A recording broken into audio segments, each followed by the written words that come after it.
tend to treat much of the New Testament as history simply because if we didn't, there wouldn't be anything to talk about. And yet, while we're treating it as history, we've got to keep at the back of our minds that this might not be the way it occurred at all.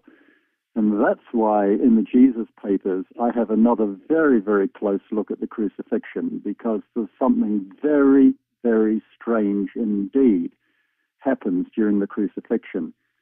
If you view it from the point of view of a historian, which I am, something quite different comes out. There is no way that Pontius Pilate could have executed Jesus.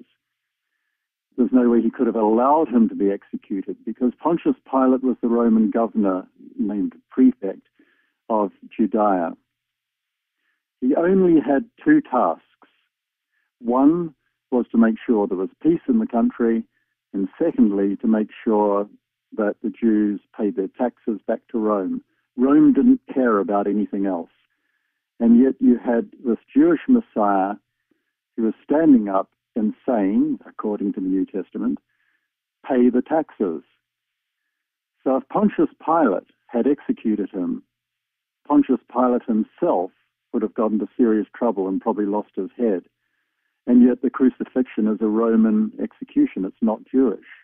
Can you explain that part, what you just said about that the execution wasn't Jewish? Explain it. The Jews did not engage in crucifixion.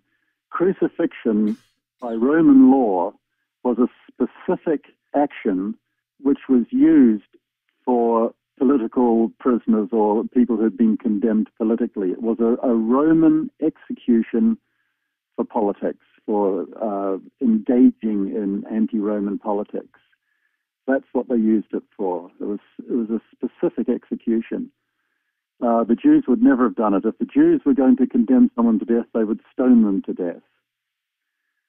So we've got a Roman execution, supposedly, yet the governor had no reason to execute Jesus, and if he had executed him, the governor himself would have been in trouble because Jesus was saying, pay the taxes. Now, there's something very, very strange going on here. And my argument is that with the connivance of Pilate, Jesus survived the crucifixion. And as a historian, there is no other conclusion to come to. When, for example, Jesus is taken down from the cross and taken off to his tomb, and they take various herbs and spices and so on, Joseph of Arimathea turns up that night with them. The implication is that they're embalming substances. But if you actually look up an ancient use of medicinal herbs, you find, in fact, these substances which Joseph of Arimathea took were to stop bleeding, to deal with shock. They were medicinal herbs to help someone survive. There is something very strange going on with the crucifixion, which I focus on. In the book, you talked about there were two people, one on each side of him, correct? Yeah. And who were these two people? They were called Leigh, which translates, or has been translated as thieves, but this doesn't give the half of it. Basically, they were zealots. They were political prisoners, because at one stage, Jesus seems to have had the support of the anti-Roman political terrorists, really, in Judea. But by saying pay the taxes, he broke with this putative support, and they clearly turned on him. But the Romans understood it, and by crucifying two other political prisoners along with Jesus, they made that point very strongly. What is this telling us? That he was substituted or rescued? And if so, where does it go from there?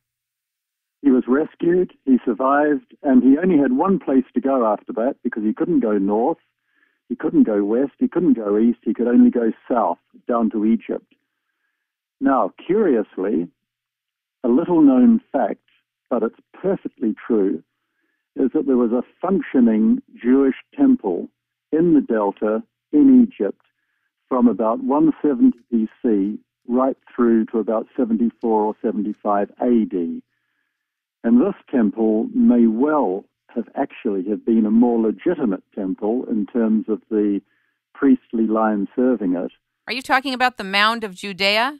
Well, it's now called the Mound of Judea. It's right underneath there. No one's excavating it because it's too politically contentious to excavate. The only archaeologist who's ever had a poke around it was Flinders Petrie around the early 1900s.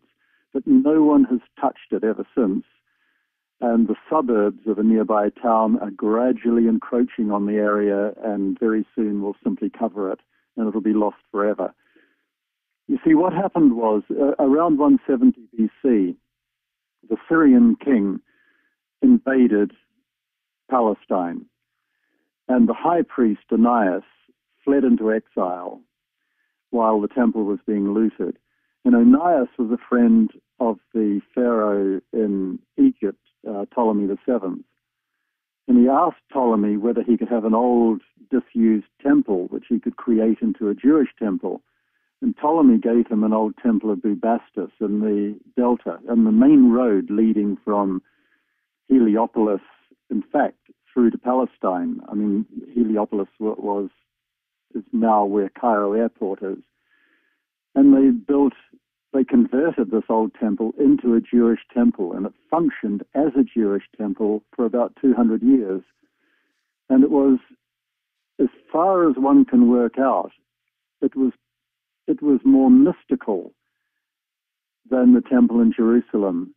And my argument is that this is the place where Jesus learned his trade, his mysticism, his messianic attitudes. And it's back to this temple that he fled later on when he had to get out of Judea. Jesus and Mary Magdalene, of course, who I've long argued were husband and wife. That was the basis of your book, Holy Blood, Holy Grail? That's right. Well, it was one of Yes. the bases. Can you give the context of that book for us? Because that was an earlier important book of yours. Yeah, it came out about 1982. And give the context to the audience, if you can, Michael, on Holy Blood, Holy Grail. The premise is what?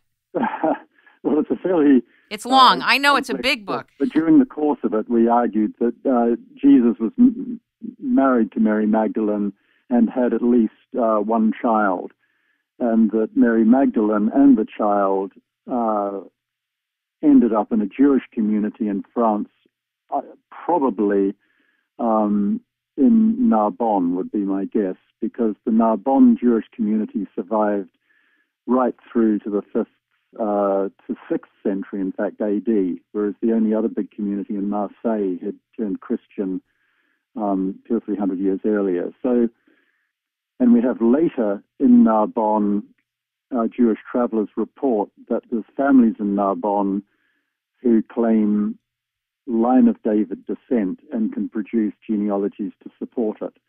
Wow. So my guess would be Narbonne was the place they ended up. Now, just I want to clarify something. Your context for Mary was not only she was married to Jesus and produced a child with him, but that she was also one of the people that was taught by Jesus, correct? One of the people who was taught, received his teachings. One of the difficult problems with taking the New Testament at face value as containing a lot of history is the easy relationship which Jesus had with the women of his entourage, which was quite different from the mores which pertained at the time. I mean, men and women didn't mix as freely and as easily as Jesus seems to have done. I mean, for example, he meets a woman near the well at Emmaus and sits and chats to her, and afterwards the disciples complain. But if we put in some of the other Gospels of the 2nd century, which are just as